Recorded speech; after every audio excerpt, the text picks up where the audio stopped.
You know, have you ever just stopped and stared at a car? I mean, really looked at Oh, it. absolutely. Not just thinking about getting from A to B, but just captivated by its shape, maybe the history it represents, or just the sheer, cleverness behind how it was built. Definitely. Some cars are just more than metal and mechanics, aren't they? Right. They've got a kind of soul. Exactly. They become these legends. Welcome, everyone, to the deep dive. Today, we're diving headfirst into the brilliant world of British motoring. We've got a fantastic list lined up for you. The top 10 best British cars of all time. And these aren't just museum pieces. They still resonate right here in 2025. They really do.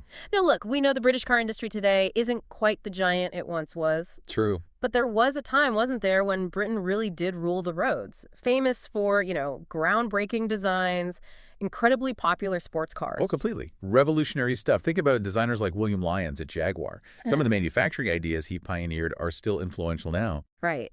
So, our mission today for this deep dive is to dig into what makes these specific cars so special. We want to unearth those surprising details, the design thinking, the cultural impact, what lifts them from just classic status into being truly timeless. And that's the fascinating part, isn't it? This list, it comes from experts who know their stuff, Yeah. both classic and modern cars.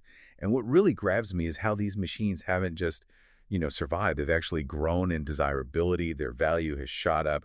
They're incredibly sought after now. And it's because of that sheer ingenuity they represent. Okay, let's get started then. Time to fire up those engines. We're kicking off with what we're calling the apex of performance and exclusivity.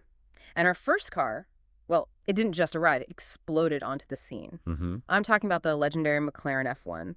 When this beast showed up in 1992, it just changed the game. People still talk about it as maybe one of the finest sports cars ever built. It's that perfect mix, isn't it? Futuristic design, incredible beauty, and performance that was just untouchable. Untouchable is the right word. And the F1 wasn't just about speed, though it had plenty of that. It was Gordon Murray's vision, working with Ron Dennis's F1 team, that really set it apart, that central driving position. Ah, yes. That was genius. It wasn't a gimmick. It literally put the driver right at the heart of the car. The connection you felt to the road was something else, completely undiluted, something many modern hypercars, frankly, don't replicate. That makes sense. It just pushed engineering boundaries way beyond anything else around at the time, a real statement of ambition. And incredibly exclusive, too. £500,000 back then was serious money. Astronomical. And only 106 ever made. I mean, can anyone even realistically get near one today? Or are they all locked away in collections? Huh. Well, seeing one might require a trip to a very specific museum or event, but you're right, owning one, Yeah. you're more like a guardian than just an owner. They do come up for auction sometimes, very rarely. And the price tags must be. Eye-watering. Mm-hmm. Millions, easily. It just shows how its legacy endures, doesn't it? Yeah. Still so incredibly sought after. Okay, from that pinnacle of modern engineering and rarity, let's shift to a car that's just universally loved, an icon. Even now, almost 60 years since it first appeared, it still turns heads everywhere. The Jaguar E-Type. Ah, the E-Type, a true classic. And the performance? Top speed 150 miles per hour, 0 to 60 in under 7 seconds. That was seriously quick back then. It absolutely was. Yeah. Those numbers put it right up there with Ferraris and other Italian exotics that cost way, way more. Right. But the E-Type's magic wasn't just the speed. It was that look. Just breathtaking. Malcolm Sayer, the designer, he came from an aerospace background. No way. Really? Yes, and he used those principles to shape the car. Mhm. So it wasn't just beautiful, it was aerodynamically efficient too. You know the famous quote, right? Enzo Ferrari. Go on. He called it the most beautiful car ever made. Wow. From Enzo Ferrari himself, that's about the highest praise you can get, especially from a rival. Exactly. So what was it, do you think? What about its design made even Ferrari tip his hat? It was the whole package. Sayer just nailed the proportions, those long flowing curves. It looked sleek, powerful, but also somehow restrained. It had this sense of movement even when it was parked. And it brought that kind of beauty and performance to a price point that was, well, achievable for more people. It democratized the dream car in a way. Okay, we've had blistering speed and timeless beauty. Let's change lanes now. Let's talk about cars that became cultural touchstones, maybe more accessible.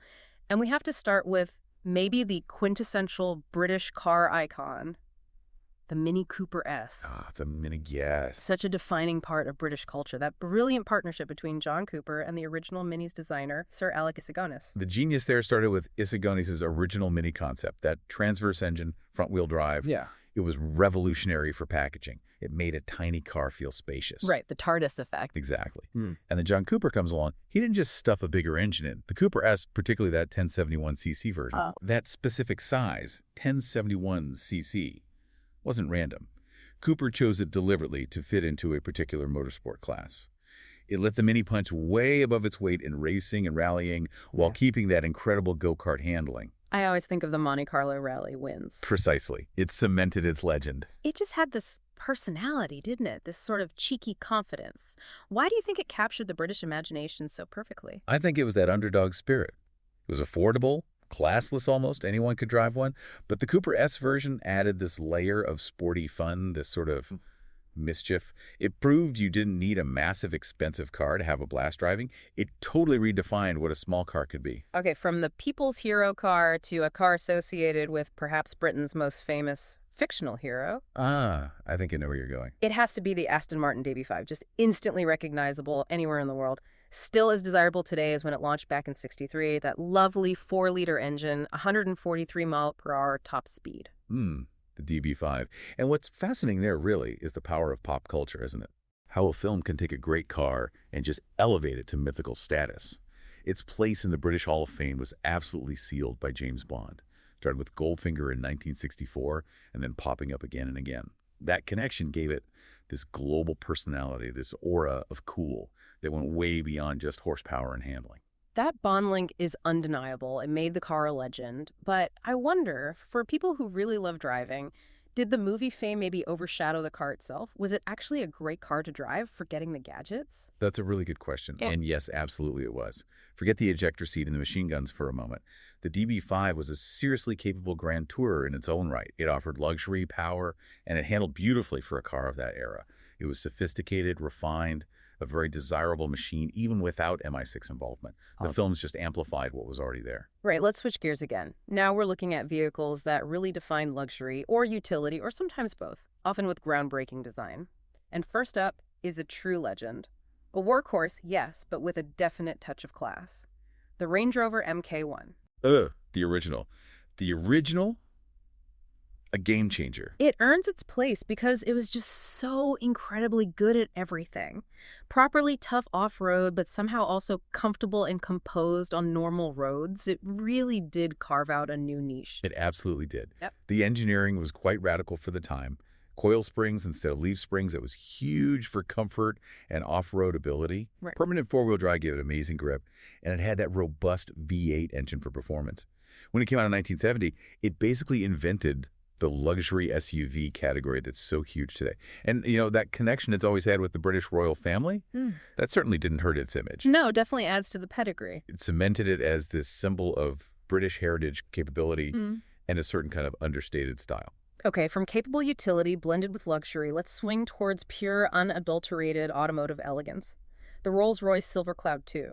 Pure luxury. Launched back in 1959. And a key thing here was the engine, right? The first Rolls to get that big 6.2-liter V8. That's right, the L-Series V8, which remarkably, in various forms, stayed in production for decades.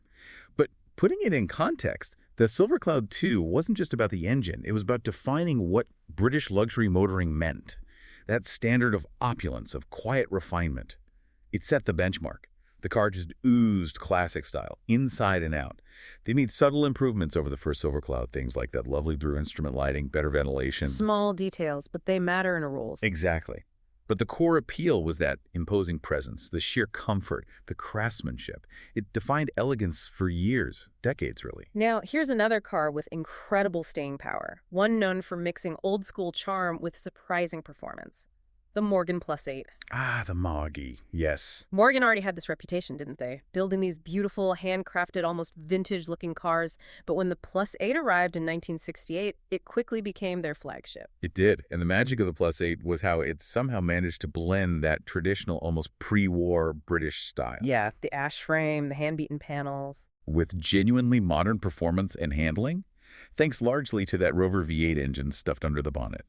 It gave it serious muscle. It felt timeless, but it was exciting to drive, and people just loved it. The fact they kept making it, with updates, of course, for nearly 40 years. 40 years until 2004. That's right. That kind of production run is almost unheard of today. It tells you everything about its unique charm and how much people adored that blend of old and new. Incredible longevity. Okay, final segment. We're looking at the wilder side, perhaps. Cars known for raw capability, maybe a bit untamed, often with a focus on customization. And where else to begin but with a true off-road legend, the Land Rover Defender. The Defender, iconic. Widely seen as one of the very best British vehicles ever, that classic 4x4 shape. Introduced in '83, and they kept building them remarkably consistently right up to 2016. It really did evolve, though, across its life. 3 main generations, you could say. While it always kept that core utilitarian strength, the later ones, especially the 3rd gen, started adding more creature comforts. Nicer interiors, better soundproofing, broadening its appeal a bit. Making it slightly less agricultural. Exactly. But still incredibly capable. Yeah. That 2.2-liter diesel engine, for instance. The key stat isn't just the horsepower, it's the torque. 295 newton meters, available way down at 1,500 RPM. Okay, what does that mean in practice? It means you have huge pulling power, almost from idle. Perfect for crawling over rocks, through mud, towing heavy loads without needing to rev the engine hard. That's proper off-road utility. Gotcha. And even the production stopped. They made so many you can still find them secondhand. They're an affordable way into owning a truly capable classic off-roader. Right. Now for something completely different, but equally focused in its own way. A car that's all about the pure driving experience. The Caterham 7. The 7. Maximum fun, minimum frills. This tiny, lightweight sports car, it looks so unique. And its history goes way back, doesn't it? To 1957, and the founder of Lotus Cars, Colin Chapman. That's right. Chapman's philosophy was simplify, then add lightness. And the 7 is the ultimate expression of that tubular steel chassis. It's deliberately basic, designed to just support the essential mechanics. Nothing is hidden away. Exposed wheels, minimal bodywork. Exactly. It's raw. You're not insulated from the experience. You feel everything. The engine, the steering, the road surface. It's an incredibly direct, visceral connection between driver and machine. Pure driving. And highly customizable too, right? People love tinkering with them. Oh, massively. It encourages you to get your hands dirty. But here's a fascinating little fact. Considering how simple and analog it feels, Go on. it was actually one of the very first cars designed using computer-aided design software, CAD. Seriously, the Caterham 7. Yep. Real forward thinking hidden within that traditional package. Quite the contrast. That is surprising. Okay, finally, we round out our top 10 with a car forged in the heat of battle, born from intense rivalry and a singular goal: victory. The Ford GT40. The GT40, a legend built for war on the racetrack. A truly significant British classic car, even though it wears a Ford badge. A pure race car, designed and built right here in the UK, specifically for those brutal endurance races like the 24 Hours of Le Mans in '67 and the 12 Hours of Sebring in '68. It was an extraordinary project, driven by sheer will. You have to remember the context. Back in the early 60s, Henry Ford II tried to buy Ferrari. Right, I remember that story. Enzo pulled out at the last minute. Exactly, and Ford was furious. He basically said, if I can't buy him, I'll beat him. He wanted to beat Ferrari at Le Mans, their signature race. So he commissioned Carroll Shelby? Well, initially it was Ford Advanced Vehicles in the UK, working with Lola Cars. Then Shelby got heavily involved later. The mission was clear: build a car to dethrone Ferrari. The result, the GT40. Low, sleek, incredibly fast, and just ruthlessly efficient. And it worked, didn't it? Oh, spectacularly. After some initial teething problems, they dominated, winning Le Mans 4 years in a row from 66 to 69, although the 66 and 67 wins were with the bigger 7-liter engine cars, slightly different beasts. But the 68 and 69 wins, cementing the legend. That was the GT40, one of the most iconic racing cars ever conceived. That story is amazing. That intense desire, that rivalry. How does that kind of pressure actually drive the innovation needed to create something legendary like the GT40? It creates an incredibly sharp focus. There's no room for compromise when the only goal is to win against the best in the world. Every single part of the GT40, the aerodynamics, the engine, the chassis, the reliability, had to be pushed to its absolute limit. Engineers and designers are forced to find solutions they might not otherwise discover. That relentless pursuit of performance, fueled by that burning desire to beat Ferrari, it unlocked breakthroughs. And many of those lessons learned in the extreme environment of racing eventually trickle down, benefiting road cars for years afterwards. What a journey through British automotive history. Just an incredible collection of cars we've covered. So thinking about all these machines, what does it all mean for you listening right now? Why do these cars, some of them decades old, still hold such power? Why do we still desire them so much, even with all the amazing tech in cars today? That's the core question, isn't it? And I think what really shines through is that each one tells a powerful story. It's a story about ambition, whether it's winning Le Mans or creating the most beautiful car ever seen. It's about brilliant engineering, solving problems in clever ways. And it's about capturing a moment in time, a certain style, a cultural feeling. It's that potent mix, the innovation, the performance, the design, the cultural echo that lifts these British cars beyond just being transportation.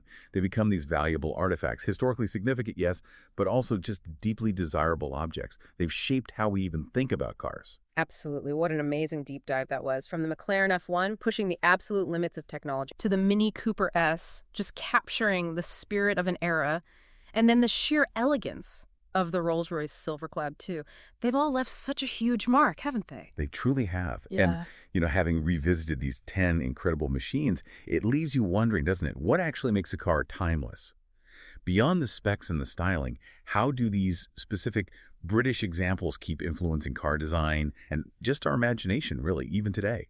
Some of them were designed almost a century ago. It's quite something to think about. That is a great question to mull over. Which one of these icons would you love to get behind the wheel of?